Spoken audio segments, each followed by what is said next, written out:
Bonjour et bienvenue pour ce nouveau didacticiel, c'est le didacticiel numéro 1, commencer avec Mecaflux Pro 3D. Alors l'objectif de didacticiel, c'est de découvrir les fonctions basiques de Mecaflux Pro 3D en créant un réseau très simple. Ici on est en face de l'interface qui est vide, donc on va créer un nouveau réseau. On clique sur le bouton Nouveau réseau. Jusque là, ça semble logique. L'interface charge donc l'espace 3D dans lequel nous allons évoluer et insérer les différents éléments de notre réseau. Alors comment insérer les éléments dans notre réseau? Nous avons plusieurs possibilités. Nous allons commencer par l'accès à la bibliothèque des différents éléments qui ont été enregistrés et qui sont dans la bibliothèque à disposition pour être insérés dans le réseau. Ici, par exemple, nous allons créer un petit réseau constitué de conduits de diamètre 100 mm. Alors nous commençons par tout simplement sélectionner un élément dans la bibliothèque, un élément conduit de diamètre 100 mm. On le fait glisser vers le réseau, l'interface 3D, et on lâche. Il va se positionner donc au centre, à l'origine de notre espace 3D. Lorsque l'on vient d'insérer un élément dans le réseau, nous sommes en mode ajusté, c'est-à-dire que nous pouvons, en sélectionnant un point de la grille, orienter et dimensionner la longueur du conduit en cours d'ajustement. Donc ici, nous insérons un conduit de diamètre 100 mm, de longueur 1000 mm, 1 mètre.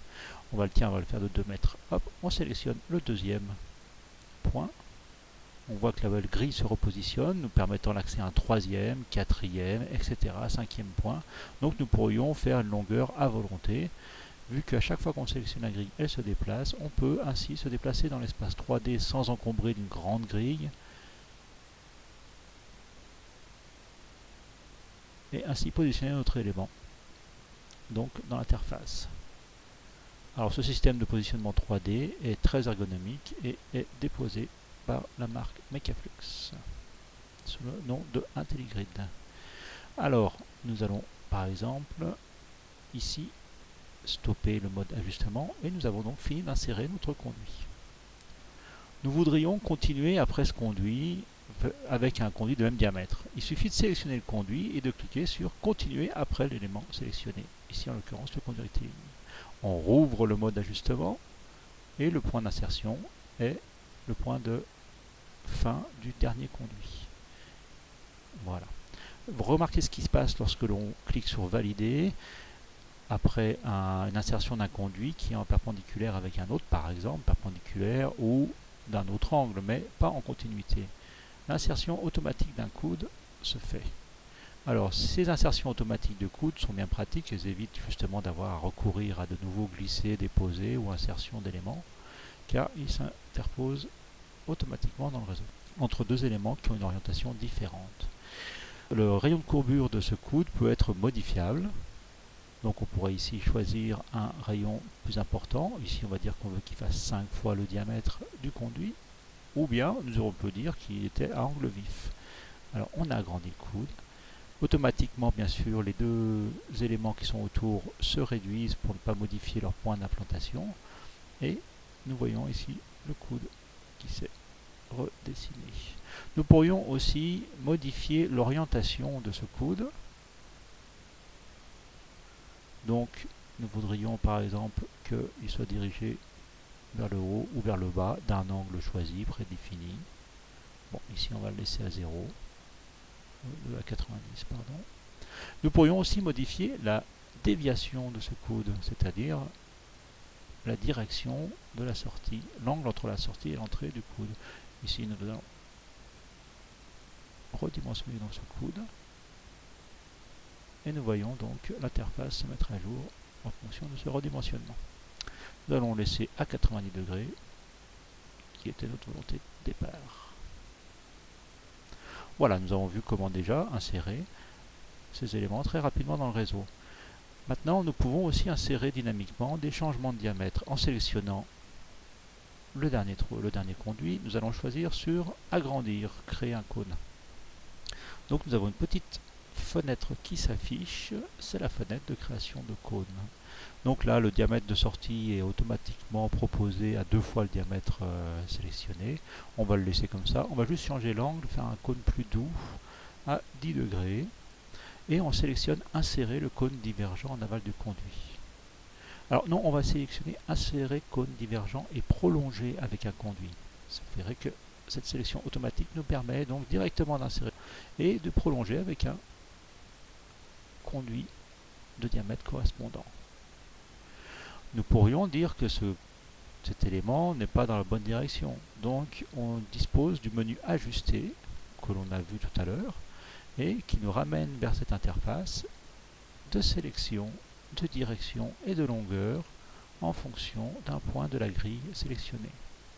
Alors dans le mode ajuster, ce que l'on n'a pas vu, c'est qu'on pouvait directement noter la longueur sur une longueur très particulière, 1,25 par exemple, ou bien nous pourrions dimensionner, donner les propriétés ou l'emplacement de la sortie du conduit en termes de coordonnées spatiales. Donc on pourrait donner son altitude, on le veut à 1 mètre de haut, cette sortie de tuyau. On voudrait qu'il soit à 2 en X, en Y, pardon, et à 1 en Y. Appliquer les coordonnées, et donc là notre conduit est repositionné suivant ce qu'on a demandé. Bon là, ce ne serait pas vraiment pratique ici, donc on va lui donner une direction plus cohérente. Voilà. Nous allons continuer maintenant avec un nouveau réseau dans lequel nous allons voir les raccordements. Alors,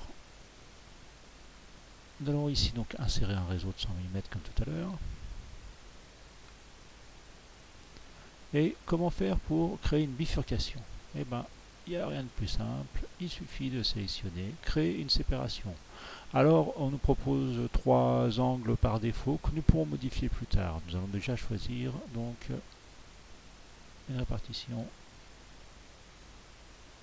du raccord comme ceci. Alors, nous avons le tronçon principal et donc les 2 tronçons descendants qui se sont créés. Alors, il est intéressant de regarder maintenant l'arbre représentatif du réseau. Nous voyons ici que nous avons notre départ 135 et notre départ 135 qui est donc fusionné avec l'autre et qui est symbolisé dans l'arbre par une petite jonction en rose. Donc ça nous permet de nous orienter dans l'arbre assez rapidement en se disant tiens, il est avec celui-ci. Lorsque les réseaux sont un peu plus complexes, nous verrons que c'est bien utile de savoir où se trouvent donc les différentes jonctions et avec lesquelles elles sont connectées. Alors nous pourrions repasser en mode ajustement et modifier donc l'angle de déviation de ce raccord.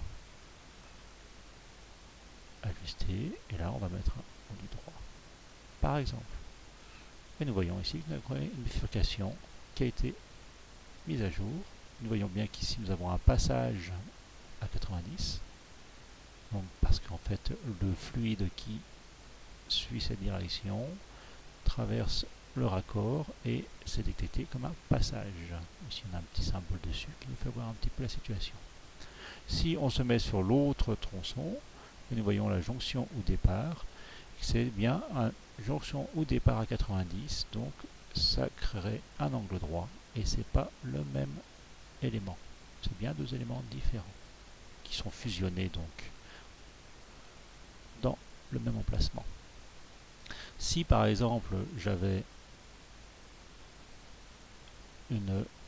un départ perpendiculaire ici, je valide, nous voyons que ici, ce qui était tout à l'heure un passage à 90 degrés est devenu une jonction ou départ à 90 degrés, au même titre que l'autre jonction. Voilà pour les raccords. Alors nous terminons ce premier didacticiel ici. Nous verrons bien sûr par la suite comment insérer des jonctions, des réunions de courant et bien sûr comment évaluer le débit et les pertes de charge dans notre petit réseau.